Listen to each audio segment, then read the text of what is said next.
Alors bonjour et bienvenue sur la méthode d'inspection professionnelle que nous allons faire. Mon nom c'est Stéphane Demers, inspecteur en bâtiment agréé et également professeur pour le Collège d'enseignement en immobilier. Ici, je vous présente également M. Daniel Saindon, également inspecteur agréé de l'Association des inspecteurs en bâtiment du Québec et également professeur pour le CEI. À l'intérieur de cette capsule d'information, nous allons, Daniel et moi, vous apprendre comment faire une méthode d'inspection sur une inspection professionnelle et de façon complète. C'est-à-dire, et je m'explique, l'inspection consiste entre autres à la présentation face au client, ainsi que la présentation de documentation telles que les conventions de service et l'attestation d'exécution d'inspection et surtout ne pas oublier la déclaration vendeur des propriétaires. À l'intérieur de cette capsule également, Daniel et moi allons vous montrer les méthodes chronologiques d'une inspection professionnelle, c'est-à-dire le début de l'inspection à partir de l'extérieur et par la suite nous allons faire une inspection complète et physique à l'intérieur de la propriété. L'inspection se fera sur une propriété qui a été construite en 2010. Donc, effectivement, c'est un bâtiment assez récent et plusieurs informations lorsque vous allez faire votre inspection en bâtiment devraient être retenues par l'inspecteur en bâtiment professionnel. Alors, je vous souhaite une bonne formation et ainsi qu'une très bonne inspection.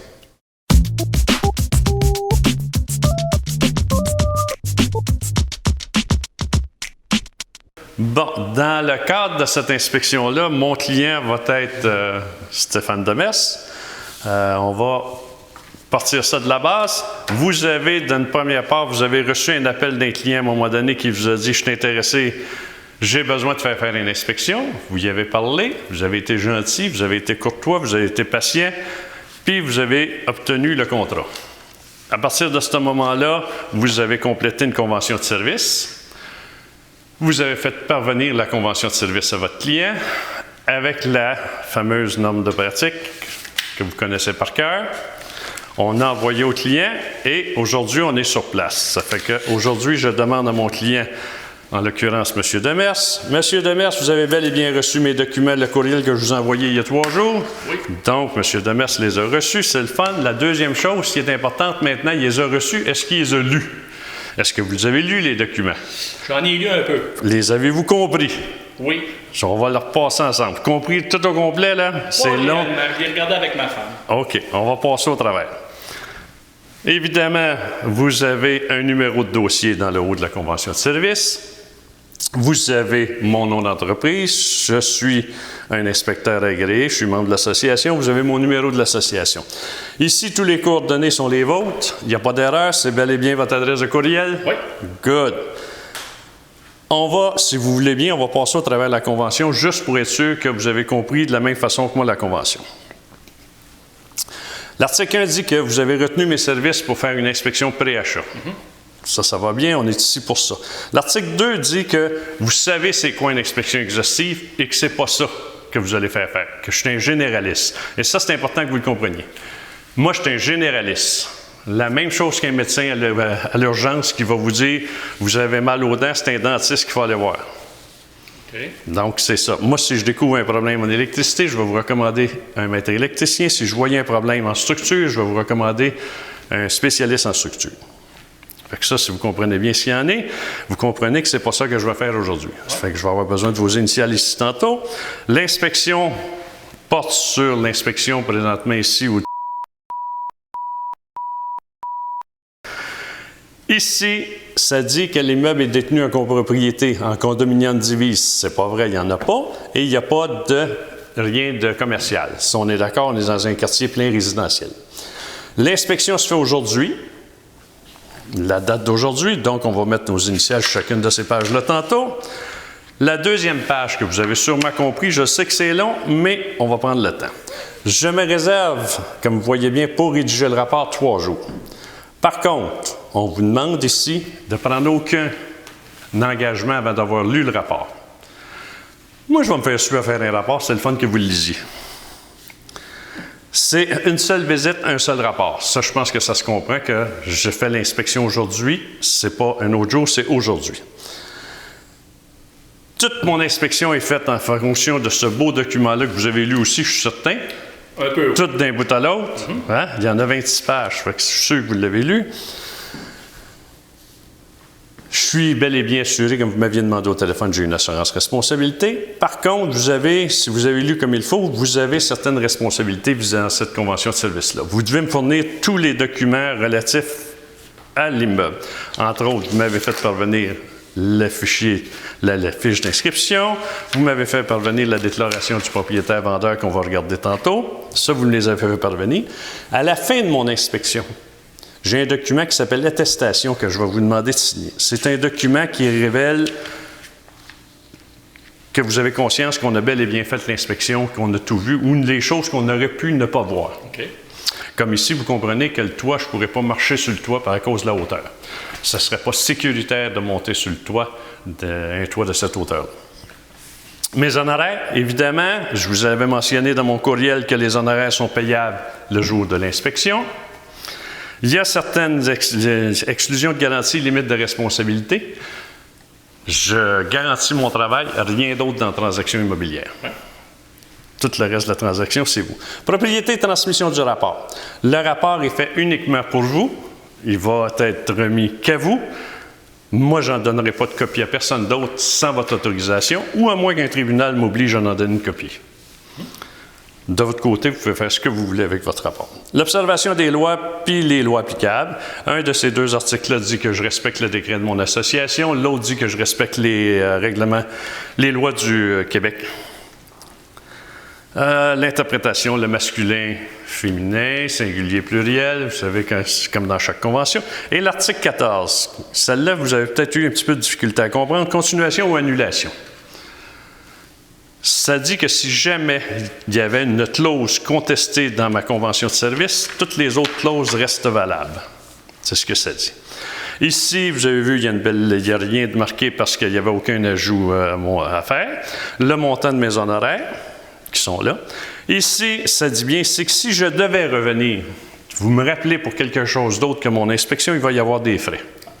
Dans mon cas, je charge ce montant-là. Et puis, on va signer aujourd'hui, avant de commencer l'inspection. On est le 21, donc on signe ça aujourd'hui. Ça fait que je vais vous demander une signature et je signe de mon côté. Fait que ça, une chose faite. À la fin de l'inspection, quand je vais avoir terminé tantôt, je vais regarder ce document, cette dernière page-là avec vous. Fait que ça va? Oui. La fameuse norme de pratique que vous avez lue, vous avez compris, on a glissé un petit mot tantôt, qu'il y a certaines exclusions, certaines choses qui... vous avez compris que le foyer d'appoint, le chauffage d'appoint, on ne l'inspecte pas. Je vous l'avais dit au téléphone. Je vous ai dit aussi qu'il pouvait arriver que certaines choses qui sont exclues, comme la toiture à cause de sa hauteur, le risque d'endommager. Et c'est des choses comme ça. Vous avez lu ça attentivement. C'est vraiment mon protocole de travail. C'est ce que moi j'appelle mon code de la route. Ouais. Il faut vraiment que je sache ça. Ça, je vous en avais envoyé une copie par courriel. Je vous en donne une copie. Ça me fait plaisir de vous la donner, celle-là aussi. Merci. Dans les documents que vous m'avez fait parvenir, nous avons une déclaration du propriétaire-vendeur. Vous avez compris, ce n'est pas votre première propriété. Vous avez compris à quoi ça sert. Le vendeur ici a déclaré tout ce qu'il savait sur l'immeuble.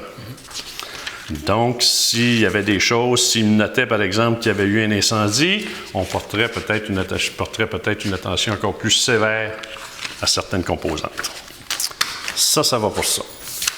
Bon, dans le cas présent, vous comprendrez ici que c'est peut-être un petit peu plus difficile parce que l'inspection s'est faite, on l'a faite en collaboration, Stéphane et moi avons fait l'inspection, mais supposons ou imaginons que on a fait l'inspection ou j'ai fait l'inspection tout seul.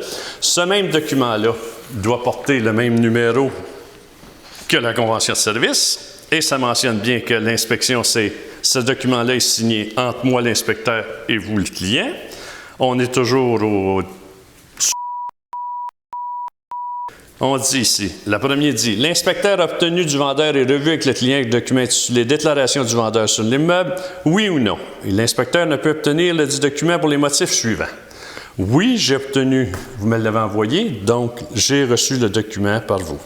L'inspecteur a visuellement examiné tout l'extérieur du bâtiment, sauf la toiture. Évidemment, vous êtes conscient que je n'ai pas fait la toiture, parce que je ne pouvais pas y aller. Vous comprenez qu'on le met là. Il y a des choses qui sont exclues, comme la piscine. Je n'ai pas inspecté la piscine, vous comprenez ça aussi. Au moment de l'inspection, j'ai constaté des fissures sur la fondation. Vous souvenez-vous combien? Il y en avait deux. Il y en avait deux. Il était où? Hein? C'est vous l'expert. Hein? Il y en avait une sur le côté. La deuxième, vous l'avez vue où? Sur l'autre côté. Oui. C'est ça. Donc, on note ici comme il faut. Des cernes d'eau étaient visibles. Les cernes d'eau qu'on a vues, c'est dans le garage. Oui. Sur le bord de la porte, on a constaté que cette porte-là était posée à l'envers. Exact. Des éléments ayant l'apparence de moisissure étaient visibles ici dans la maison. Des taches noires, est-ce que vous en avez vu? Moi, j'en ai pas vu. Donc, il n'y en avait pas. Ici, est-ce qu'il y avait des odeurs, selon vous, quand vous êtes passé? Des odeurs d'humidité, des odeurs d'animaux, des odeurs de quoi que ce soit? Moi, j'en ai pas senti. Vous non plus. C'est bon? Je vous ai envoyé les documents il y a 3 jours. Vous les aviez bien reçus, vous m'avez dit oui. Oui. Et évidemment, ici, il y avait le vendeur ici, il y avait vous qui étiez là, il y avait les agents, collaborateurs et inscripteurs qui étaient ici. Je vais écrire leur nom complet et on signe ça aujourd'hui. Ça fait que j'ai besoin de votre signature. Et ce document-là, ça va nous moi je garde ça en dossier, ça nous permet de voir ce qu'il y en est de l'inspection le jour de l'inspection. Excellent. Aux inspecteurs, ce fameux document-là que vous avez complété avec le client, c'est le document, sinon le plus important, c'est un très important. Vous devez conserver ça avec votre convention de service précieusement dans votre dossier. Ce n'est pas un document qu'on fait signer n'importe comment, c'est un document que le client déclare tout ce qu'il a vu là. Le client a déclaré, il nous a remis une déclaration du propriétaire-vendeur. C'est oui, ce document-là porte un numéro ici. Dans le bas de la déclaration, on a toujours un numéro. Inscrivez le numéro, il y a toujours moyen de retracer le document au besoin. Vous avez le client déclaré qu'il avait vu 2 fissures. Il est d'accord avec moi qu'on a vu 2 fissures. Fait que même s'il me l'appelait dans un mois en disant il y a 12 fissures sur la maison, il y a un problème qui s'est passé en quelque part. C'est le document très, très utile. Nous espérons que ce document-là peut vous aider à une méthode d'inspection. C'est en gros le métier. Dans chacun de vos cours, vous allez avoir les composantes. Chaque composante va être analysée en profondeur. Dans notre cas, c'était plus une méthode d'inspection. Fait que M. Demers, salut. Salut Daniel.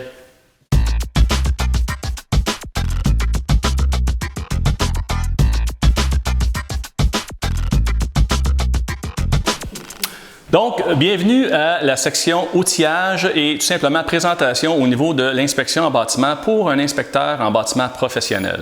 La première mesure à suivre, bien évidemment, c'est la présentation. Évidemment, l'inspecteur doit se présenter et également offrir tout simplement à ses clients sa carte d'affaires et tout simplement lui mentionner le déroulement et les limitations de son inspection en bâtiment. À l'intérieur de cette même méthode ou cette même présentation pour l'inspecteur, il est bien entendu que l'inspecteur devrait offrir également sa carte d'affaires et tout simplement se présenter au niveau des courtiers immobiliers et des différents intervenants à l'intérieur de la transaction immobilière, entre autres également le propriétaire. Ceci étant dit, c'est le meilleur moyen et la meilleure façon de se présenter et d'offrir une carte d'affaires tout simplement au propriétaire, de là aussi l'avantage pour justement la gestion de son entreprise, afin d'avoir une référence supplémentaire. D'entrée de jeu, l'inspecteur, à notre opinion, Daniel et moi, l'inspecteur doit retenir le respect au niveau de son inspection en bâtiment. Et lorsqu'on parle de respect, on parle bien entendu d'obtenir tout simplement des bottines ou des souliers d'intérieur tout simplement pour l'exécution de son inspection en bâtiment. Bien entendu, l'inspecteur devra retenir certaines règles de sécurité, entre autres pour l'ouverture des panneaux électriques ainsi que pour l'accès au niveau du comble sous toit. À titre de respect à l'intérieur de son inspection en bâtiment, l'inspecteur doit quand même songer à une chose, une particularité très importante, entre autres au niveau des vides sanitaires. Lorsque nous parlerons à l'intérieur de cette inspection des méthodes et de la chronologie d'inspection, il serait bon à l'inspecteur de terminer son inspection par le vide sanitaire, bien entendu, avec l'équipement requis. Pourquoi? Et la seule et simple raison, parce que c'est un endroit qui est sale et qui tout simplement pourrait contaminer la propriété au niveau de la saleté. Dans cette première capsule, nous verrons l'outillage minimal que l'inspecteur a besoin à l'intérieur de son inspection afin de compléter son inspection physique sur une propriété qu'il a été convoitée et qu'il a été engagé tout simplement d'inspecter. Au départ, l'inspecteur, un outil important à suivre, c'est tout simplement le tournevis plat. Le tournevis ou tout simplement un tournevis pour permettre de sonder ou de piquer au travers de la maçonnerie, entre autres, pour regarder des joints de mortier qui s'effritent ou tout simplement des différentes parties putrescibles, soit en bois ou tout autre matériau qui pourrait être pourvu de pourriture. Ainsi, le tournevis pourrait tout simplement aider l'inspecteur à sonder et à en vérifier leur intégrité. Il est important de comprendre à l'intérieur d'une inspection en bâtiment qu'une caméra n'est pas suffisant. Nous entendons entre professionnels qu'à défaut d'exemple, que la batterie soit manquante à l'intérieur d'un appareil ou tout simplement ne fonctionne plus, un deuxième appareil tout simplement pourrait aider l'inspecteur à compléter son inspection en bâtiment. C'est la même chose pour les lampes de poche. Une lampe de poche, à défaut que vous rentrez par exemple à l'intérieur d'un vide sous toit et vous constatez que vous n'avez plus de lumière, mais là vous avez un sérieux problème. Il est donc important pour l'inspecteur de penser au niveau de ces lampes de poche, qui est, en mon sens, un des outils les plus importants au niveau de la vérification visuelle dans le cadre de son inspection. Également, à l'intérieur de son inspection, l'inspecteur aura besoin de tout simplement faire l'usage de détecteurs d'humidité. Ici, vous avez quand même un détecteur d'humidité de type aiguille mécanique et tout simplement également un type à sondeur électronique. Selon l'article 52, entre autres, de la norme de pratique de l'Association des inspecteurs en bâtiment du Québec, l'inspecteur a besoin tout simplement d'utiliser ces détecteurs aux endroits qui sont suspects ou tout simplement afin de vérifier, et non pas la présence d'eau, mais bien sûr d'humidité. Lorsque l'inspecteur réalisera son inspection en bâtiment au niveau des panneaux électriques, entre autres, et si l'inspecteur possède également l'équipement sécuritaire et requis, il constatera à certaines occasions qu'au pourtour des panneaux électriques, il existe de la peinture ou des fois tout simplement un enduit de plâtre. Il est très important pour l'inspecteur, à défaut d'ouvrir le panneau, tout simplement de se munir d'un couteau utilitaire et de faire le tour du panneau afin de tout simplement éviter les dommages au niveau de la paroi murale. Bien sûr, nous ne prenons pas de mesures et n'expliquons pas à l'intérieur d'un rapport d'inspection, entre autres, les différentes distances, entre autres, de façon détaillée, telle qu'une expertise. Reste que lorsque vous allez mentionner ou déterminer à vos clients que les balustres, entre autres, ou les garde-corps, la distance est insuffisante ou trop haute ou trop basse, à ce moment-là, il est bien sûr important d'avoir un ruban à mesurer tout simplement afin d'en vérifier ou de contre-vérifier nos informations que nous véhiculons au travers de notre inspection. Vous avez également le détecteur de polarité, donc détecteur de fuite à la terre, également muni d'un bouton, tout simplement pour sectionner tout simplement le courant électrique à l'intérieur des différentes prises électriques à l'intérieur d'un bâtiment.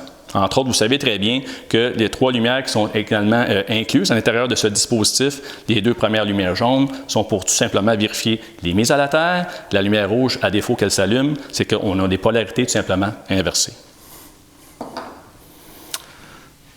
Pour différentes vérifications, entre autres l'ouverture des panneaux, à mon sens, à moi, dans l'intérieur de mon inspection en bâtiment, je suis muni tout simplement de certains tournevis et entre autres un tournevis électrique tout simplement pour la rapidité d'exécution. Autre élément extrêmement important et à retenir, c'est un masque avec des cartouches HEPA, H-E-P-A, tout simplement pour éviter que l'inspecteur, avec le temps, se contamine et tout simplement résulte de problèmes respiratoires. Entre autres, le masque va être utilisé tout simplement à l'intérieur des vides sous toit, en présence entre autres de vermiculite ou des endroits à zone où il y a des risques, et tout simplement également à l'intérieur des vides sanitaires, où potentiellement il y aura de la poussière et de la terre à l'intérieur qui s'accumulent.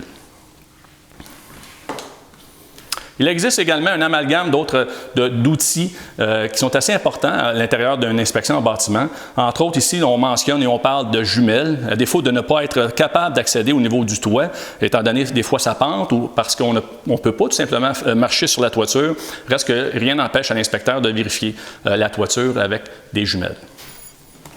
À l'intérieur de son inspection, bien entendu, l'inspecteur devra prendre des notes et des images et des photos. Bien sûr, un porte-document de type plastique permettra à l'inspecteur ou évitera à l'inspecteur simplement de graffiner et d'apporter certains dommages au niveau de la propriété. Un tel porte-document peut se retrouver à l'intérieur de différents magasins, bien sûr, et ne pas oublier, bien sûr, le crayon. Pour terminer, bien évidemment, pour transporter l'outillage, bien sûr, on recommande d'avoir un certain ceinturon afin de pouvoir insérer les détecteurs d'humidité ou entre autres les caméras ou les crayons. Et bien sûr, à l'intérieur d'une inspection en bâtiment, habituellement, chaque inspecteur professionnel a en leur possession un sac tout simplement pour inclure tout l'outillage et ainsi favoriser son inspection en bâtiment.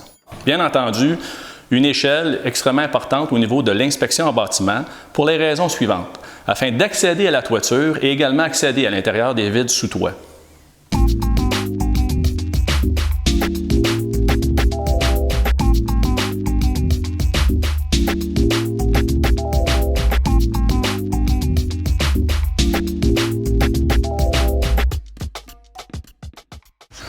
La première étape, on prend du recul.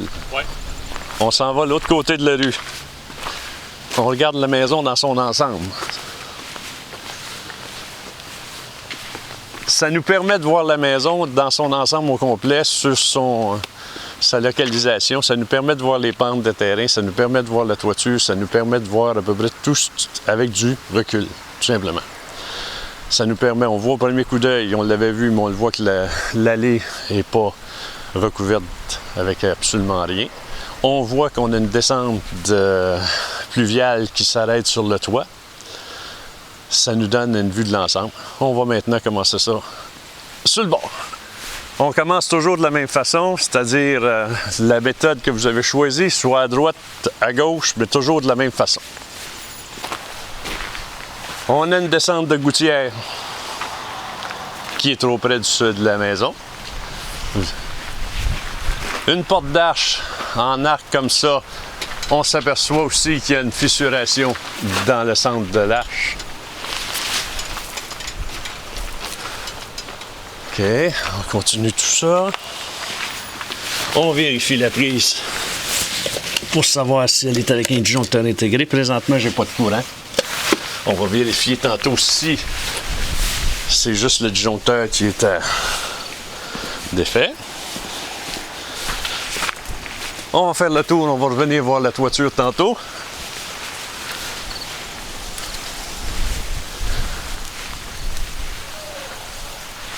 Ici, on s'aperçoit qu'on a le crépi qui est décollé, mais si on regarde comme il faut, on va plus loin et on s'aperçoit qu'il est décollé en grande partie. Il faudra voir c'est quoi, comme il faut. Ici, on a un revêtement en fibro-ciment. La première chose qu'on va vérifier, c'est si dessous c'est en continu ou si on a un dégagement. Présentement, j'ai une latte de bois, j'ai une fourrure tout le long. Il devrait y avoir un dégagement, il n'y en a pas. Une ventilation, une aération derrière, il n'y en a pas. Les joints ici, de façon générale, sont scellés. Ils ne sont pas. C'est une belle recommandation. Le premier regard, ou un des regards, on s'aperçoit que les fenêtres sont au niveau du sol presque. Ils n'ont pas un dégagement de 8 pouces. Un dégagement d'ici au sol. Donc, on est au stage d'installer des margelles. On a une fissure dans le haut de la fenêtre. Il faut chercher dans le bas. Si on en a une dans le haut, elle est dans le bas. Une fissure, c'est jamais juste dans le haut. Elle n'est pas de ce côté-ci. Elle est ici. La fissure est là. Elle a été réparée.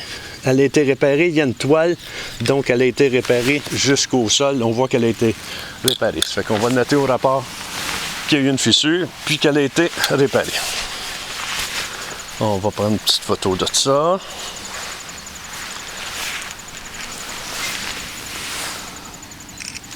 OK. Toujours le même commentaire pour les descentes pluviales.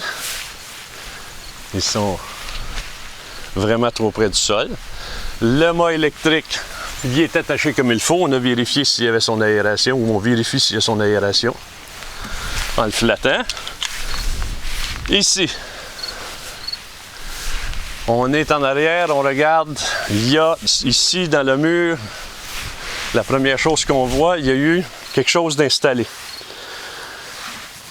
Qu'est-ce que ça peut être? Ben, si on se recule un petit peu, puis qu'on fait la même chose qu'on a fait en avant, puis qu'on prend du recul, qu'on s'en va un petit peu plus loin dans la cour. On va s'en aller dans la cour.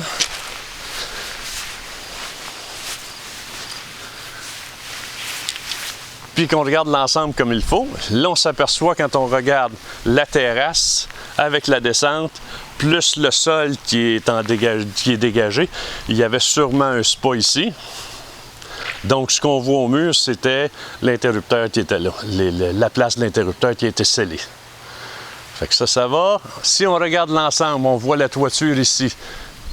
On la voit du sol. Malheureusement, la toiture, elle est trop haute. On ne pourra pas accéder à la toiture. On ne pourra pas marcher sur la toiture.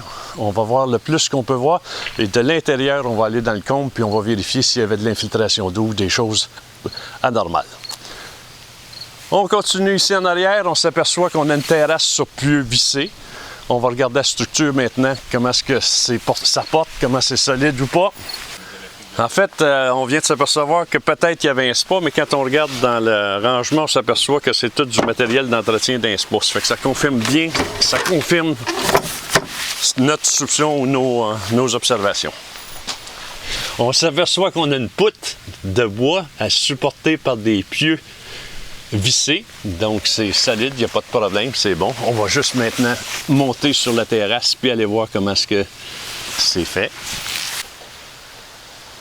Notre balustrade est solide. J'ai omis tantôt, quand j'ai fait le tour, j'ai parlé du spa, mais j'ai pas parlé du robinet extérieur qu'on voit ici. Le robinet n'a pas de brise-vide dessus.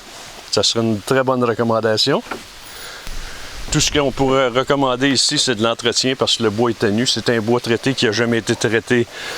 Ça serait bon qu'il soit traité. Toujours notre prise de courant qu'on va vérifier. On vérifie avec notre petit appareil ici. La polarité est bonne, c'est la prise qui fonctionne bien. C'est efficace. Et ça va. Et ici, j'aurais tendance, on a passé vite tantôt, j'aurais tendance à demander qu'on mette un scellant ici, parce que ça va couler, l'infiltration d'eau va se faire sur la solive, sur le bord, puis la pourriture va se faire là.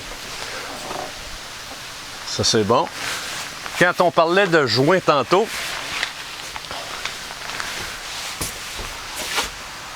le fibrociment, il y a une méthode de mettre, j'ai parlé qu'on devait tantôt dans les premiers concerts, mais on voit ici que derrière le fibrociment, il y a un joint d'étanchéité, il y a une membrane.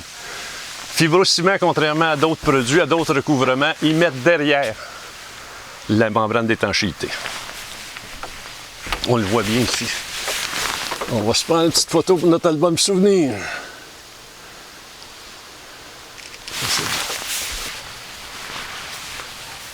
Notre réservoir de propane, on ne fait pas d'inspection du réservoir de propane, mais on sait, par mesure de sécurité, on sait que ça doit généralement être 1 mètre de la maison. Il ne l'est pas. De ce côté-ci, on s'aperçoit aussi qu'on n'a toujours pas de margelle. On aurait toujours besoin de margelle pour le dégagement des fenêtres.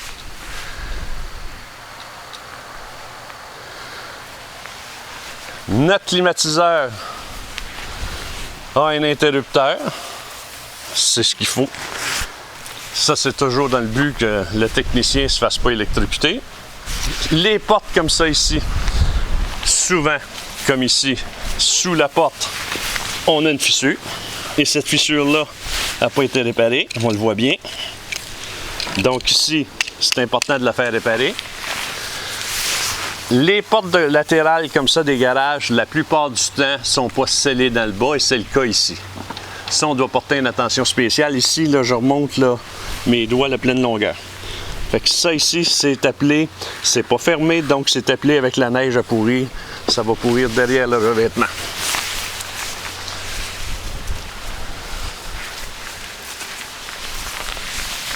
Autour des sorties, on s'aperçoit que les scellants sont mal faits. Dans le haut, là-bas, vous voyez le scellant. Les pentes de terrain, tout le tour de la maison, on l'a vu quand on avait le dégagement, mais on le voit bien ici. Si on regarde les pentes de terrain, si vous vous mettez ici, puis regarde le terrain penche vers la maison. Et c'est le contraire de ce qu'il faudrait faire. L'eau de ruissellement devrait être éloignée de la maison pour empêcher deux choses. De faire une pression sur la fondation puis de surcharger le drain. Fait que ça va. Il nous resterait maintenant la toiture, comme je disais tantôt, qu'on ne peut pas voir. En fait, qu'on ne peut pas accéder. La seule partie où on peut accéder, c'est ici. Donc, on va monter, puis on va aller voir.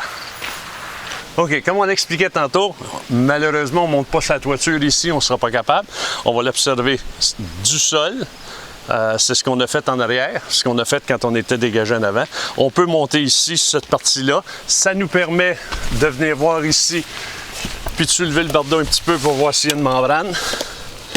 On voit qu'ils ont mis une membrane, donc c'est déjà une bonne idée.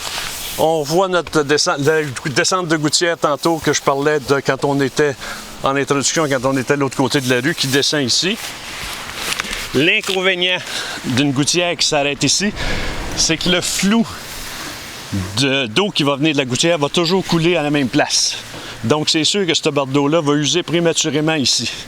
Fait que la solution, c'est vraiment de prolonger ça jusque dans la gouttière. Ça nous a permis, en montant ici, de voir les faux solins qui sont bien scellés. Fait qu'on est heureux, ça va bien. L'autre partie de la toiture, on va le voir, on va essayer de voir s'il y a des infiltrations d'eau quand on va aller dans le cône.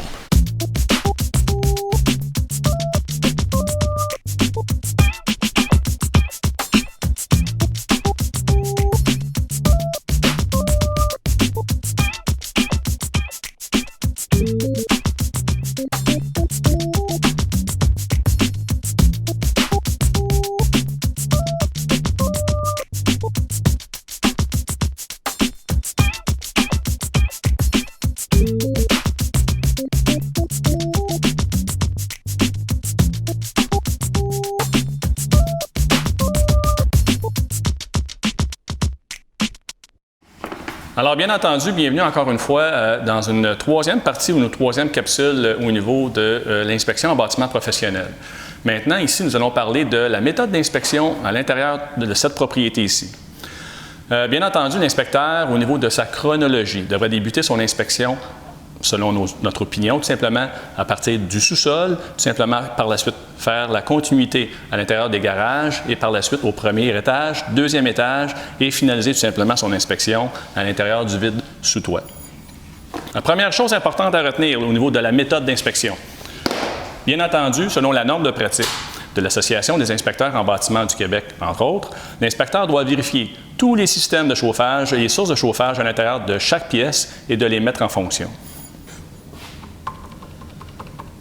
Il est de bon usage de débuter son inspection dans chaque pièce en ouvrant tout simplement les commandes normales, soit les thermostats, pour en vérifier tout simplement leur fonctionnalité. Dans le cadre de son inspection, suite à l'ouverture de la commande normale, l'inspecteur doit vérifier tout simplement le système de chauffage, à savoir s'il est fonctionnel, et dans d'autres lieux aussi également le système de sécurité automatique.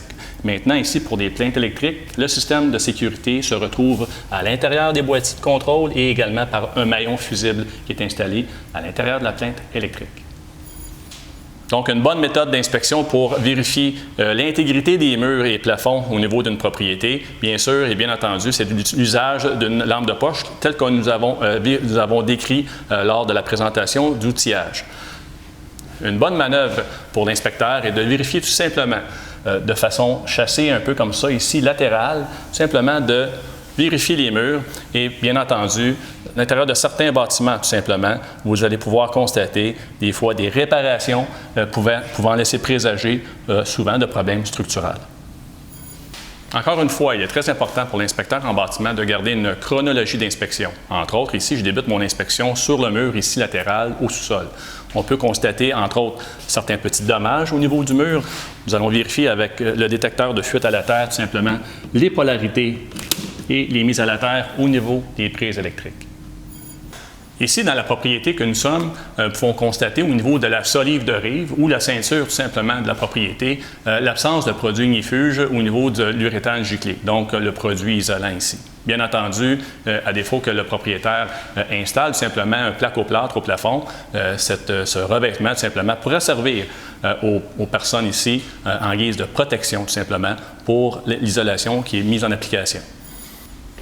La vérification des fenêtres est assez importante à l'intérieur d'une propriété lors de l'inspection en bâtiment. L'inspecteur doit vérifier l'intégrité des fenêtres de façon représentative à l'intérieur du bâtiment, tout simplement, pour vérifier tout simplement leur fonctionnalité, qui des fois peut représenter un problème de structure. Dans le processus de son inspection, il y aura sûrement des zones à risque où des cernes d'eau pourraient s'apparenter à l'intérieur d'une propriété. Bien sûr, l'usage du détecteur d'humidité sera alors utile. Alors, nous allons vérifier ici, nous avons quand même des cernes d'eau. Alors, nous allons prendre le détecteur d'humidité. Ce type de détecteur, tout simplement, nous pouvons le programmer pour une vérification au niveau des placoplâtres, du bois ou tout simplement du béton. Alors, nous allons le mettre à la section bois.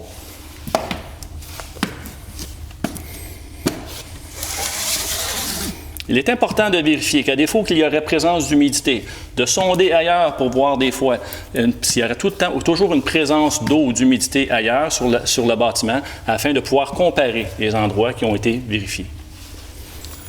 Dans le processus de son inspection, bien sûr, l'ouverture du panneau demande certaines mesures sécuritaires. Mon ami Daniel a eu l'équipement nécessaire avec moi pour tout simplement procéder à l'ouverture de ce panneau. La vérification est assez simple, mais également complexe. L'inspecteur doit quand même vérifier le type de câblage, voir s'il n'y a pas d'accumulation d'eau des fois qui provient du mât électrique extérieur à l'intérieur du panneau électrique. Également, si le câblage correspond tout simplement à l'ampérage des différents dispositifs de sécurité tels que les disjoncteurs et également la présence d'anti-arc. Bien entendu, ici, l'information que nous devons ajouter au rapport d'inspection, c'est le coffret de branchement. Ici, le coffret de branchement est installé à même le panneau électrique principal. Nous avons un coffret de branchement avec un disjoncteur de 200 ampères qui est installé à l'intérieur du boîtier de distribution électrique et également, nous avons un panneau électrique de type disjoncteur.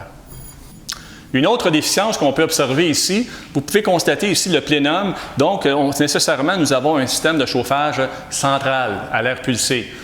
Une bonne chose à relater à l'intérieur de son inspection, c'est au niveau des jonctions, au niveau des conduits. Bien entendu, l'inspecteur doit recommander de sceller ces différentes jonctions pour justement éviter des pertes énergétiques.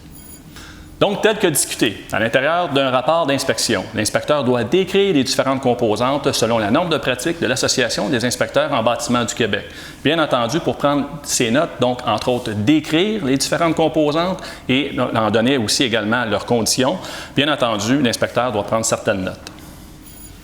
L'avantage au sous-sol pour l'inspection en bâtiment ici, nous pouvons constater qu'il n'y a aucun plafond, donc nous pouvons voir la structure de façon entière.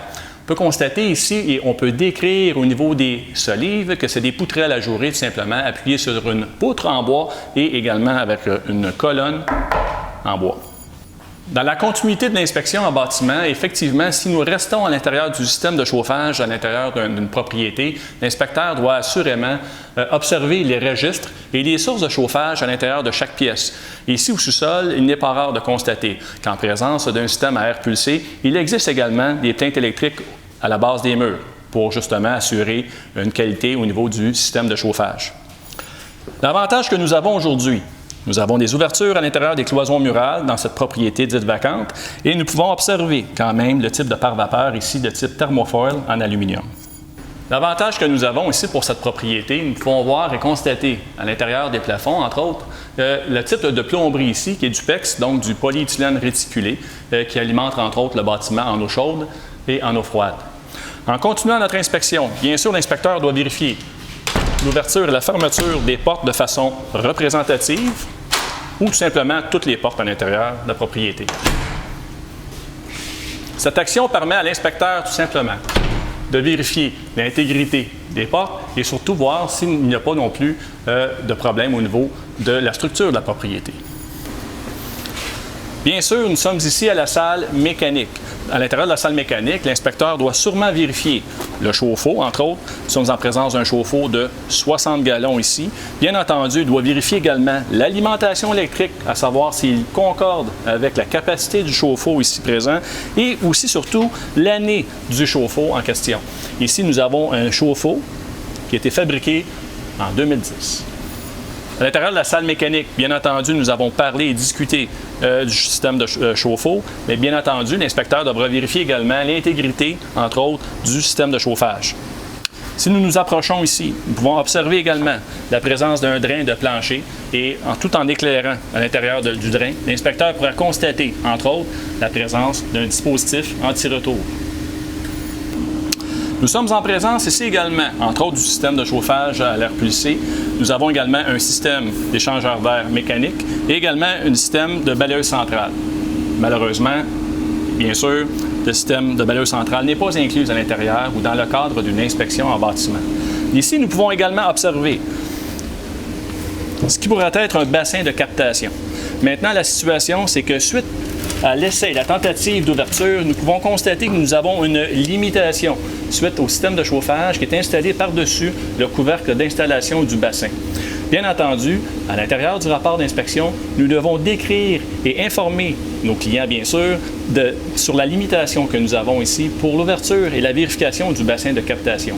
Bien entendu, l'inspecteur doit penser qu'à l'intérieur, ici, du bassin, il pourrait y avoir des substances orangées ou rougeâtres qui pourraient être de l'ocre ferreux.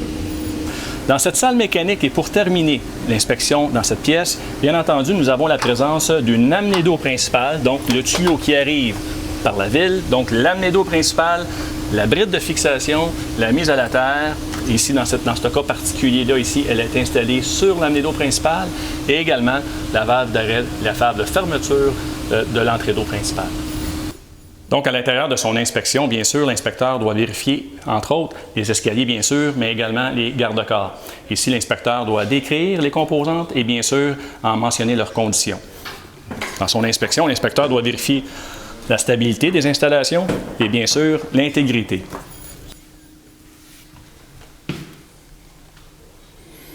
Dans le cadre de son inspection, bien sûr, l'inspecteur doit continuer dans sa chronologie d'inspection et vérifier, entre autres, le sous-sol, premier étage, deuxième étage et l'entretoit. Ici, dans le cas présent, dans ce bâtiment-là, nous avons la présence d'un garage. À l'intérieur de son inspection intérieure, l'inspecteur doit vérifier non seulement l'intégrité des murs et plafonds, mais également les revêtements de sol. Bien sûr, l'inspecteur, comme vous le savez très bien, doit vérifier, entre autres, et mettre en fonction les fenêtres pour, entre autres, voir leur fonctionnalité et, bien sûr, en détecter des fois des signes pouvant se résulter de problèmes structuraux.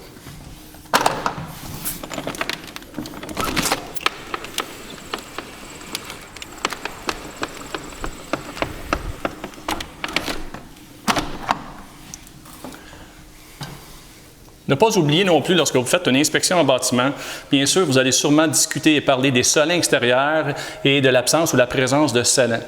Et bien sûr, vous allez informer vos clients qu'à défaut de ne pas avoir ces composantes ou ces éléments de protection, il pourrait y avoir infiltration d'eau par certaines ouvertures de la propriété. Alors, vérifiez donc s'il n'y a pas d'eau. Tel que mentionné et discuté à la section sous-sol, bien entendu, l'inspecteur doit vérifier chaque source de chauffage, à voir s'il existe, bien entendu, dans ce cas-là ici, des registres, entre autres, qu'on a ici, et voir si chaque pièce est pourvue d'un système de chauffage permanent. Selon l'article 12.5 de la norme de pratique de l'Association des inspecteurs en bâtiment du Québec, la vérification et l'inspection des chauffages d'appoint est exclue. Bien sûr, l'inspecteur doit quand même songer à ceci. Pour ce type de chauffage-là, ici, nous avons une alimentation au gaz propane. Éventuellement, lors de l'opération du système, deux choses importantes doivent être retenues à l'intérieur du rapport d'inspection. Entre autres, la présence d'un avertisseur de monoxyde de carbone, bien sûr, et surtout, un avertisseur de gaz propane. Pourquoi? Parce que le gaz propane est plus lourd que l'air au niveau de sa densité, donc le détecteur pourrait être installé au niveau du plancher. Encore une fois, à l'intérieur de ces méthodes d'inspection, bien sûr, l'inspecteur doit vérifier les portes patio, entre autres, et les différentes portes à l'intérieur de la propriété, et bien sûr, l'intégrité, et avoir, entre autres, encore une fois, telles que les fenêtres, savoir s'il n'y a pas non plus de cerne d'eau, d'accumulation d'eau par les différents cadrages. Dans la continuité de son inspection intérieure, l'inspecteur doit vérifier également les cuisines, donc les comptoirs, et également les armoires. Bien sûr, ici, il doit décrire le type de comptoir ici et évidemment le type d'armoire. Pendant son inspection, l'inspecteur doit vérifier également les scellants. Dans le cas ici présent, il n'y a aucun scellant entre les comptoirs et la paroi murale, donc le dos serait. Éventuellement, l'accumulation d'eau simplement endommagera le comptoir en dessous qui est en bois et tout simplement apportera des dommages au niveau des accessoires. Éventuellement, l'inspecteur doit aussi également vérifier les prises électriques à l'intérieur des cuisines. Ici, nous avons une prise électrique proche d'une source d'eau. Bien entendu, le détecteur de fuite à la terre permettra tout simplement à l'inspecteur de sectionner le courant électrique à l'intérieur des prises, et ce pour la sécurité des citoyens ou de ses clients. Dans le cadre de son inspection, l'inspecteur vérifiera également l'écoulement et non la pression ou le débit d'eau. Et bien entendu, si nous devons calculer la pression et le débit d'eau à l'intérieur de son inspection, l'inspecteur doit être muni d'appareils. Bien entendu, ce n'est pas inclus à l'intérieur d'une inspection pré-achat. Par contre, l'écoulement sera vérifié par l'inspecteur. Il vérifiera également l'intégrité et le type de plomberie que nous avons au niveau de l'évacuation, à voir s'il existe des fuites. Également au niveau du type de distribution, au niveau de la plomberie.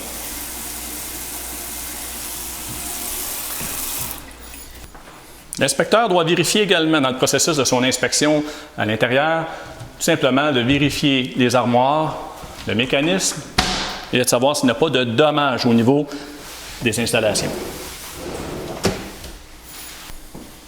Pour terminer, l'inspecteur, une fois que les prises électriques sont vérifiées, l'écoulement de l'eau et les fuites d'eau ont été vérifiés également et tout le nécessaire a été complété, bien entendu, la vérification de la hotte de cuisine reste un élément essentiel à l'inspection.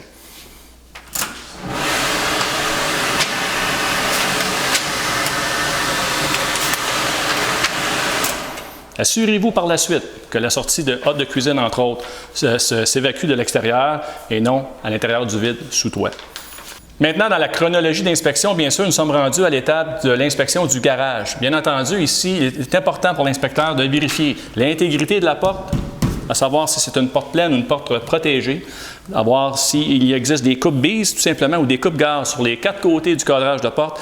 Et bien entendu, dans ce contexte-là ici, il n'existe aucun dispositif de fermeture automatique, élément essentiel pour la sécurité des gens. Ici, à l'intérieur du garage, nous sommes en présence d'une balustrade, tout simplement, avec l'absence de balustre.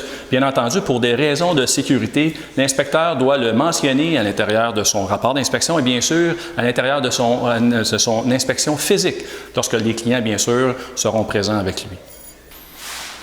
Daniel vous a mentionné, à l'intérieur des différents formulaires ou documents à remplir au début de l'inspection en bâtiment, que par suite à l'année de construction de cette propriété-ci, il est important de demander s'il existe un document intitulé « Certification DB » pour justement s'assurer que le granulaire ici a été tout simplement contrôlé.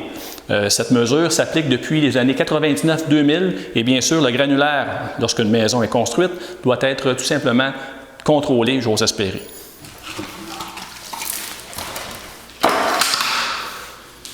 L'ouverture des bassins de captation ou des puisards à l'intérieur d'une propriété est essentielle afin de vérifier tout simplement l'intégrité des installations. Ici, l'inspecteur doit assurément vérifier, entre autres, s'il existe, entre autres, encore une fois, une présence de substances jaunes ou orangées ou rougeâtres, qui peut aussi s'apparenter d'une présence d'ocre ferreux, mais également aussi de la plomberie. Bien entendu, vos clients vous demanderont tout le temps, est-ce que c'est normal qu'il y existe de l'eau à l'intérieur du bassin de captation? Effectivement, la réponse est oui. Vous savez très bien que cette garde d'eau, tout simplement, telle qu'un siphon, à l'intérieur d'un système de plomberie, tout simplement permet aux odeurs de rester à l'intérieur des canalisations et non d'en ressortir. Donc, l'inspection de la porte de garage est également un élément assez important à l'intérieur d'une inspection en bâtiment physique. Tout simplement, par les commandes normales, l'inspecteur doit vérifier tout simplement la fonctionnalité de la porte.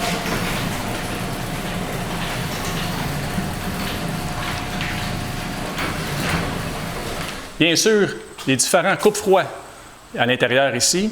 Et rien n'empêche à l'inspecteur tout simplement de vérifier l'intérieur également du mur, à savoir s'il n'existe pas des fois des lézards, tout simplement fissuration ou même voire des infiltrations d'eau. Vous savez très bien que Daniel, tout à l'heure, à l'extérieur, vous a parlé qu'il existait une fissure sur la maçonnerie. Alors, il serait un bon usage, tout simplement une bonne pratique de vérifier simplement l'intérieur du linteau ici de la porte de garage. Lors de l'essai, la vérification du système de sécurité de la porte de garage, bien entendu, l'inspecteur doit vérifier 2 choses, entre autres, le système d'œil magique ou tout simplement le système de détecteur de mouvement pour justement la protection du public.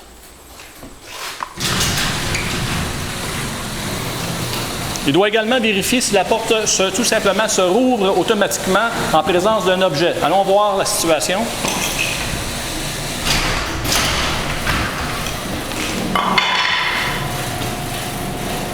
Excellent. Dans la continuité de son inspection, bien sûr, l'inspecteur doit vérifier l'intégrité de la dalle de béton, bien sûr, vérifier également les murs, planchers et plafonds. Bien sûr, s'il existe des ouvertures au niveau des plafonds, il faut toujours songer qu'il pourrait y avoir une émanation de monoxyde de carbone à l'intérieur des aires habitables. L'inspecteur doit, en ce sens, être très vigilant. Il doit également vérifier, entre autres ici, nous avons une porte, les portes d'accès extérieur, les loquets et son intégrité. Ici, nous sommes en présence d'un cadrage de porte tout simplement inversé. Vous devez quand même comprendre la logique à l'intérieur ou à l'extérieur d'une propriété. Tous les éléments de construction sont ainsi construits de manière à ce que l'eau s'évacue de l'extérieur. Ici, nous sommes en présence simplement d'un seuil de porte, tout simplement, ou un palier, qui pourrait tout simplement contribuer à de l'infiltration d'eau provenant des pluies extérieures. Ici, nous avons un cerne d'eau tout simplement, et vérifions avec vous, okay, vérifions ensemble si nous n'avons pas tout simplement une présence d'eau ou d'humidité à cet endroit.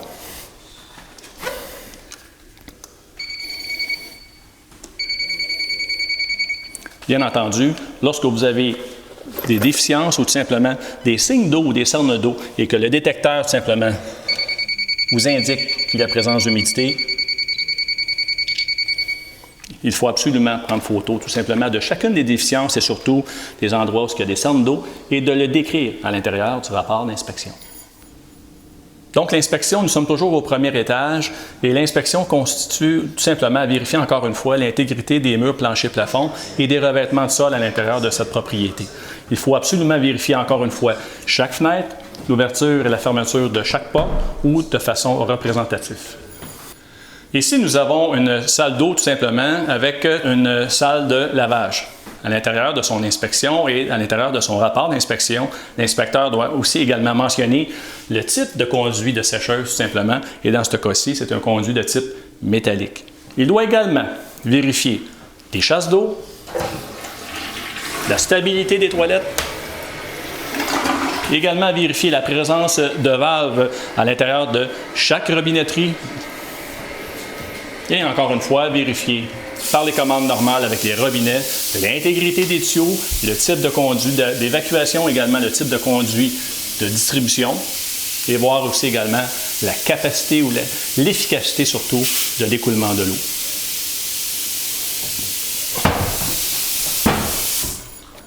Donc ici, nous sommes encore en présence d'une source électrique à côté d'une installation de plomberie. Bien entendu, l'inspecteur doit vérifier avec son détecteur de fuite à la terre et pourvu d'un bouton tout simplement de sectionnement, vérifier les dispositifs de fuite à la terre et de vérifier si elle protège simplement les différents occupants qui utiliseront simplement les installations de plomberie. Dans son inspection, bien entendu, l'inspecteur doit vérifier également, encore une fois, la stabilité des garde-corps, simplement, l'intégrité des planchers, des murs et des plafonds.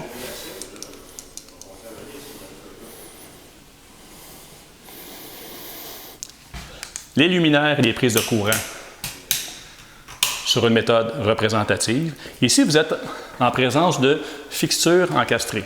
Donc, c'est important, lorsque je serai tantôt à l'intérieur du vide sous toit, de vérifier, voir si, tout simplement, ces luminaires sont pourvus de boîtiers de protection. À l'intérieur de chaque pièce, l'inspecteur doit vérifier, encore une fois, l'intégrité des murs, des planchers et des plafonds, bien entendu de vérifier les différents luminaires. Il existe des registres au niveau de chaque pièce de chauffage et aussi également existe-t-il des retours d'air pour justement l'efficacité du système de chauffage. Il doit également vérifier la fermeture et l'ouverture des portes de façon représentative ou tout simplement toutes les portes.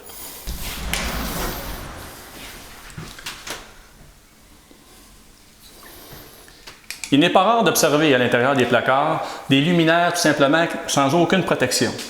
Vous devez quand même songer qu'ici, il y aura entreposage et qu'un jour, malheureusement, il pourrait y avoir surchauffe avec l'ampoule et l'entreposage et tout simplement, éventuellement, un risque d'incendie. L'inspecteur doit être vigilant et faire tout simplement les bonnes recommandations. Nous sommes à l'intérieur de la salle de bain du deuxième étage. Ici, l'inspecteur doit assurément vérifier encore une fois l'écoulement de l'eau, simplement existe-t-il des fuites avec les appareils de plomberie, et surtout au niveau de la sécurité et l'équipement à l'intérieur de cette salle de bain. Ici, nous sommes en présence d'une douche et nous avons également un luminaire qui n'est pas protégé. Bien entendu, l'inspecteur doit tout simplement rapporter cette déficience au niveau sécuritaire pour ses clients, bien sûr. Ici, quelqu'un pourrait prendre tout simplement sa douche et être en contact avec de l'humidité et l'électricité, ce qui n'est pas correct. L'inspecteur doit vérifier l'écoulement de l'eau à l'intérieur de chaque installation de plomberie. Vérifier également l'intégrité et le type de tuyauterie que nous avons sous les lavabos.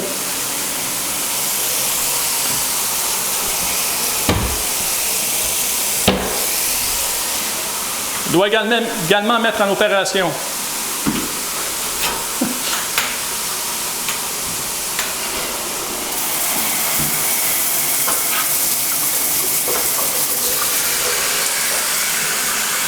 l'écoulement de l'eau à l'intérieur des douches et baignoires. Je suis chanceux quand même de ne pas m'avoir fait arroser.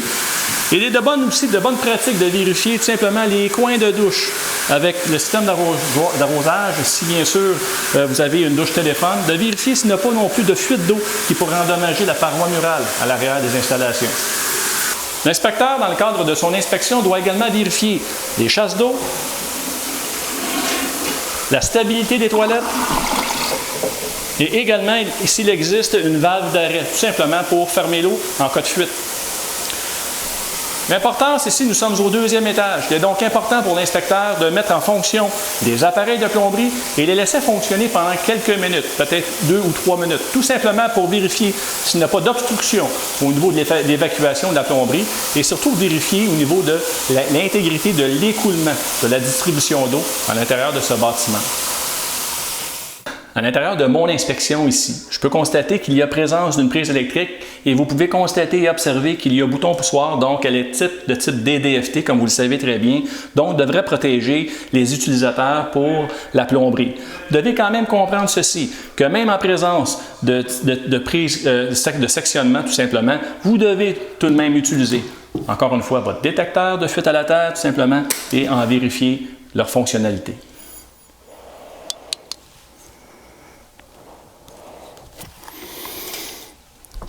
Bien sûr, pendant son inspection, l'inspecteur doit se munir d'un masque de protection pour ses voies respiratoires et intégrer, s'il le faut, bien sûr, et si l'accès lui est possible, le vide sous toit.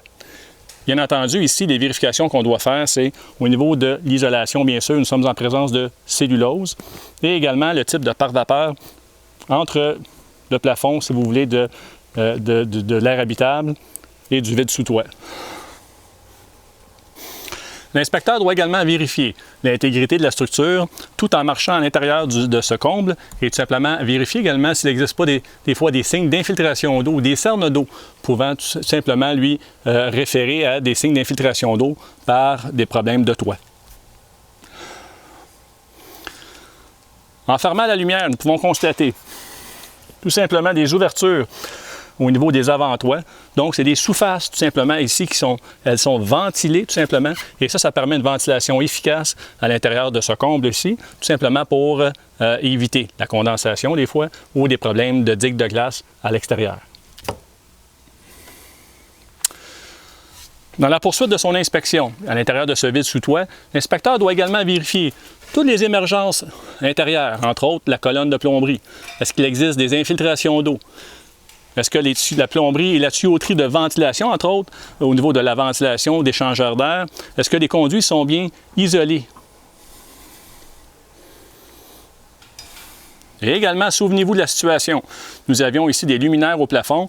Bien entendu, ici, nous devons vérifier la présence de boîtiers de protection pour éviter que l'isolant, tout simplement, soit en contact avec le luminaire, surchauffe et cause tout simplement un incendie.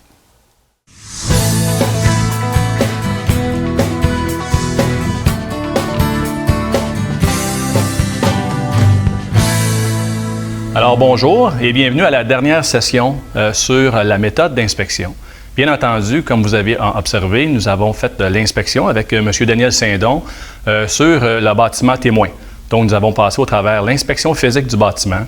Nous vous avons également expliqué l'outillage et également nous avons expliqué les différents documents légaux, soit dit en passant, pour l'inspecteur en bâtiment. Donc, maintenant vient le temps de faire la rédaction du rapport d'inspection écrit du bâtiment témoin que nous avons fait ensemble.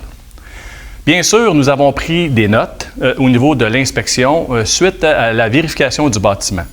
Donc, bien sûr, pour ce dernier module, nous allons faire ensemble le rapport d'inspection.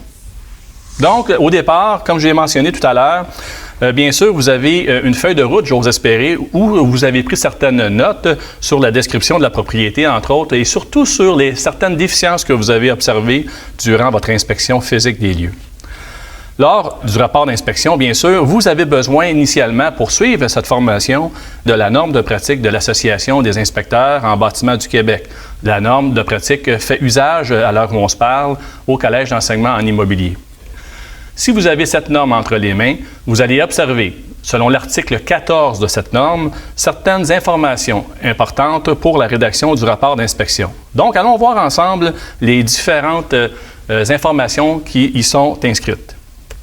Donc, la première chose, comme j'ai mentionné, ce que vous devez savoir, c'est l'application de l'article 14 de la norme de pratique de l'AIBQ. Bien sûr, vous devez avoir une page de présentation. La première chose que vous devez inclure à l'intérieur de votre rapport d'inspection, bien entendu et logiquement, c'est l'image de la propriété inspectée. Donc, nous retrouvons la même photo de la propriété que Daniel Saint-Don et moi-même avons fait ensemble. Selon l'article 14, l'inspecteur doit écrire à l'intérieur de son rapport d'inspection l'objet pour lequel l'inspection a été réalisée. Donc, dans le cas présent ici, nous avons le rapport d'inspection pré-achat. À l'intérieur du rapport d'inspection, vous devez également inscrire l'adresse du bâtiment inspecté et bien sûr le siège social ou l'adresse tout simplement physique de l'inspecteur, qui, pour ce cas-là ici, c'est mon nom, donc Stéphane Demers, inspecteur en bâtiment agréé, et l'adresse de ma propriété ou tout simplement de mon bureau. Ne pas vous oublier également que le rapport a été préparé pour le client, et dans ce cas-ci, ici, c'est M. Alain Desforges, avec l'adresse, bien sûr, du lecteur ou du client acheteur. Il est de bonne pratique également d'ajouter une lettre de présentation. Bien sûr, ici, nous avons une lettre de présentation du rapport d'inspection qui devrait être localisée au tout début du rapport. Vous devez savoir également que selon l'article 14 de la norme de pratique de l'Association des inspecteurs en bâtiment du Québec, vous devez également signer votre rapport d'inspection et, bien entendu, y ajouter une pagination. Bien entendu, selon l'article 14, vous devez également inclure une table de matière. Cette table de matière, tout simplement, donne une chronologie et une compréhension au rapport d'inspection afin de se référer à l'intérieur de différentes sections, bien sûr, du rapport écrit.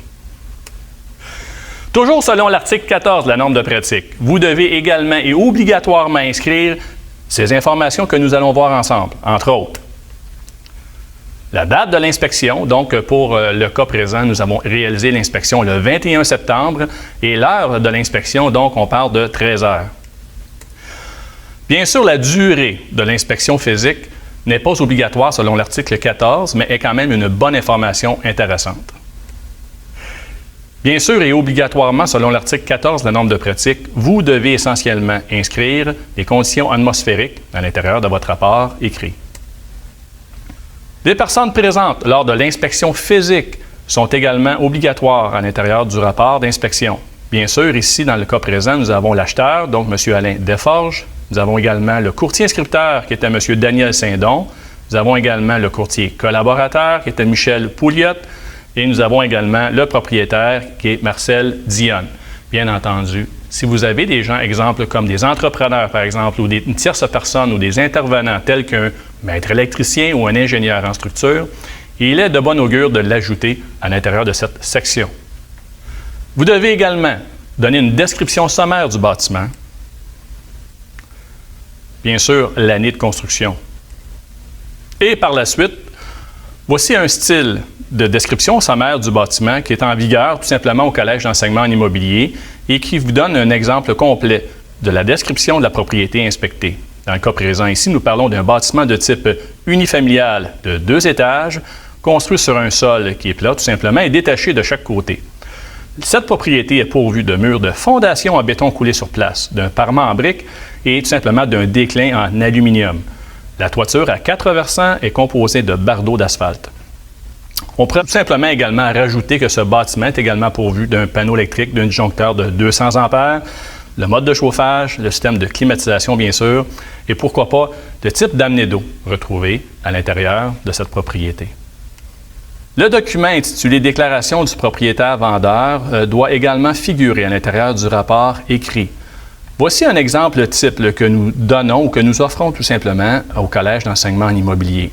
Un document intitulé « Déclaration du vendeur sur l'immeuble portant le numéro ». Et là, ici, on vient porter une attention particulière au numéro du document qui se retrouve en bas, à droite de ce formulaire. Donc ici, dans le cas présent, nous avions revu avec le client la déclaration au vendeur 12901 et a été obtenu et relu en votre présence avant la procédure de l'inspection pré-achat. Ce document contient une série de questions pertinentes et qui doivent être répondues et signées par les propriétaires vendeurs. Lorsque nous avons relu en présence des clients le document qui s'appelle « Déclaration du vendeur sur l'immeuble », nous avons également constaté qu'il y avait des irrégularités. Nous recommandons et nous référons notre client ou notre cliente, dépendamment de la situation, de procéder à une vérification plus exhaustive de ce document et de le faire finaliser avant la fin de la transaction immobilière. Nous encourageons bien sûr les inspecteurs à inscrire à l'intérieur de leur rapport d'inspection les différentes sections où des problèmes ont été observés ou voire même l'absence d'informations. Donc, dans le cas présent ici, la section 3.1 de la déclaration du vendeur sur l'immeuble, la case « Oui » a été cochée. Par contre, aucune autre information ou précision n'ont été rapportées à la section D14. À l'intérieur de ce même formulaire, la section D8.1, cette portion du document n'a tout simplement pas été répondue. Et la section D15, le document n'a pas été signé par les propriétaires concernés. Alors, on explique qu'un document sans signature n'a aucune valeur légale. Bien sûr, nous verrons toutes ces informations à l'intérieur du cours de rédaction de rapport d'inspection pré-achat. À l'intérieur du rapport écrit, vous devez également ajouter des lexiques ou des définitions sur certains symboles, voire même l'orientation de l'inspection de la propriété. Dans le cas présent ici, si l'inspecteur veut introduire un symbole, par exemple, il doit surtout le définir. Dans le cas présent ici, ce symbole, à l'intérieur de notre rapport d'inspection, détermine qu'il existe une limitation. Si on va ajouter un autre symbole, bien entendu, et logiquement, vous devez essentiellement ajouter une définition. Entre autres, ce symbole désigne qu'il y a une recommandation d'expertise à l'intérieur du rapport d'inspection. Bien entendu, vous devez donner une orientation à l'intérieur de votre rapport d'inspection écrit. Comme par exemple, si vous déterminez qu'il y a fissure sur le côté gauche, est-ce que c'est le côté gauche lorsqu'on fait face ou lorsqu'on fait dos au bâtiment? Donc, il est important quand même de prévoir une définition de l'orientation à l'intérieur du rapport écrit. Dans l'exemple, pour le rapport d'inspection, nous allons nous concentrer uniquement à la section « Structure » de la propriété inspectée. Selon la norme de pratique, vous devez décrire le type de fondation ou les éléments que vous avez observés et qui sont associés à la propriété que vous avez tout simplement inspectée. Dans le cas présent ici, nous parlons de murs de fondation en béton coulé sur place. Lors de cette inspection, nous avions des limitations. Pour les murs de fondation, il y avait en place des revêtements de finition intérieure. À l'intérieur du rapport d'inspection, nous avons ajouté une limitation d'inspection. Nous avons le symbole et nous avons les raisons pour lesquelles les murs de fondation n'ont pas pu être observés à l'intérieur du sous-sol. Encore une fois, selon la norme de la IBQ, nous devons décrire la composante. Et s'il existe une limitation au rapport, il est à rappeler que cette section devrait se retrouver tout simplement avant le constat. Nous sommes toujours à la section « Structure ». Lors de cette inspection, nous avions observé 2 fissures de fondation. Voici le constat. 2 fissures de fondation ont été observées, soit une à l'arrière et une sur le côté droit. Les murs de fondation sont des éléments structuraux qui doivent satisfaire aux exigences de stabilité et être étanches à l'eau. Toute fissure de fondation est sujette à des risques d'infiltration d'eau qui, par la suite, peut entraîner des dommages et des contaminations sur les éléments intérieurs putrescibles du sous-sol. Nous vous recommandons de faire vérifier la gravité de ces fissures et ce, par un spécialiste en réparation de fissures de fondation avant même l'acceptation de la condition d'inspection de votre promesse d'achat en vigueur. À l'intérieur du rapport, vous avez les images selon l'article 14 de la norme de pratique de l'Association des inspecteurs en bâtiment du Québec. Et au collège CEI, nous obligeons tout simplement les étudiants inspecteurs d'ajouter des flèches et également des textes sous les images. Donc, selon la norme de pratique de la IBQ, vous devez également donner la condition de la composante inspectée. Nous sommes toujours à la section structure du rapport. Allons voir la dalle de béton. Lors de notre inspection, à l'intérieur, nous avions constaté des fissures convergentes et des traces d'efflorescence sur la dalle au sous-sol. Voici notre constat. La photo, la problématique, bien sûr, la flèche pointant la défectuosité ou la déficience, et encore une fois, le texte sous l'image. Nous verrons l'application du facteur temps à l'intérieur du cours « Rédaction d'un rapport d'inspection pré-achat » qui est donné ici au Collège en enseignement en immobilier. Selon la section structure de la norme de pratique de la IBQ, vous devez également décrire le type de composantes que vous avez observées, entre autres les poutres et les colonnes. Dans le cas présent, ici, la poutre ainsi que les colonnes étaient visibles au sous-sol. Nous avons sondé, entre autres, les extrémités de la poutre à l'aide d'un outil afin de vérifier l'intégrité de cette composante. À l'intérieur de ce texte, vous pouvez voir que nous avons également donné la condition de la composante, même s'il n'existait aucune problématique ou aucun dommage. Dans la continuité de notre rapport d'inspection, nous avons décrit également le type de plancher-plafond. Bien sûr, s'il y a limitation à l'intérieur du rapport d'inspection pour la composante inspectée, cette limitation doit se retrouver au départ. Pour cet exemple, l'assemblage plancher-plafond n'était visible qu'à une partie arrière. Donc, essentiellement et logiquement, il y avait donc une partie qui était visible. Lors de notre inspection sur la structure visible, à l'arrière au sous-sol, nous n'avons pas observé de dommages pouvant contribuer à une expertise supplémentaire à l'intérieur de ce rapport d'inspection. C'est des différentes façons de composer certaines phrases, bien sûr, et nous allons voir, bien sûr, ces informations à l'intérieur du cours de rédaction de rapport d'inspection. Encore une fois, vous devez toujours donner la condition des éléments inspectés, bien sûr, des éléments qui se retrouvent à l'intérieur ou à l'extérieur de la propriété. Nous sommes toujours à la section structure. Maintenant, nous allons décrire la structure de toit qui est composée de fermes tout simplement préfabriquées et supports de revêtement de toit en contreplaqué. À l'intérieur de la norme de pratique, vous devez également donner la méthode d'inspection et le décrire à l'intérieur du rapport.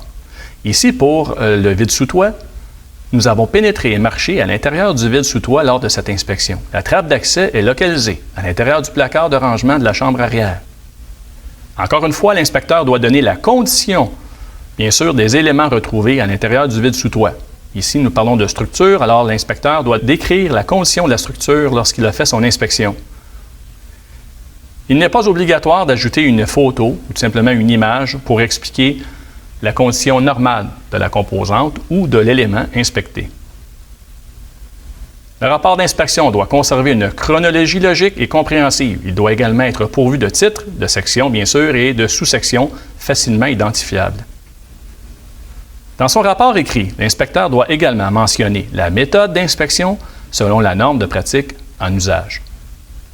À la fin du rapport d'inspection, l'inspecteur devrait ajouter une partie conclusion, bien sûr, avec une authentification incluant comme telle que l'inspecteur n'est pas relié à la propriété ou n'a aucun lien légal envers ce bâtiment.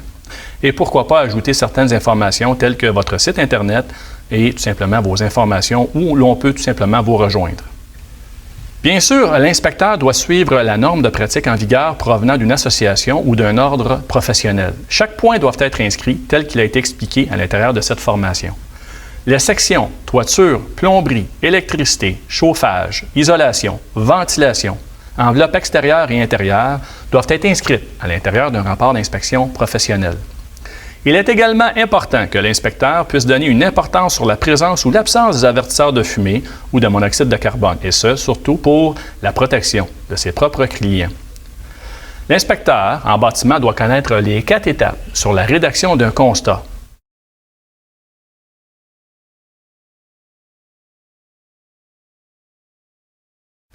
Également, l'inspecteur doit comprendre que les termes justes et la compréhension des différents textes sont de mise. Il doit également savoir que les fautes d'orthographe et le manque de justesse ne font que discréditer son rapport d'inspection. L'inspecteur doit savoir que les commentaires qu'il a rédigés doivent être spécifiques et objectifs. Il doit savoir que les écrits restent et que le but premier par l'inspecteur est la protection du public. Finalement, lors des différentes informations inscrites à l'intérieur de son rapport d'inspection professionnelle, l'inspecteur doit être en mesure de toujours défendre ses constats. En espérant que cette formation vous ait apporté quand même certaines connaissances supplémentaires sur la rédaction d'un rapport d'inspection. Bien sûr, nous allons voir en détail la rédaction d'un rapport d'inspection et ça à l'intérieur du cours de rédaction de rapport d'inspection. Je vous souhaite bonne chance et au revoir.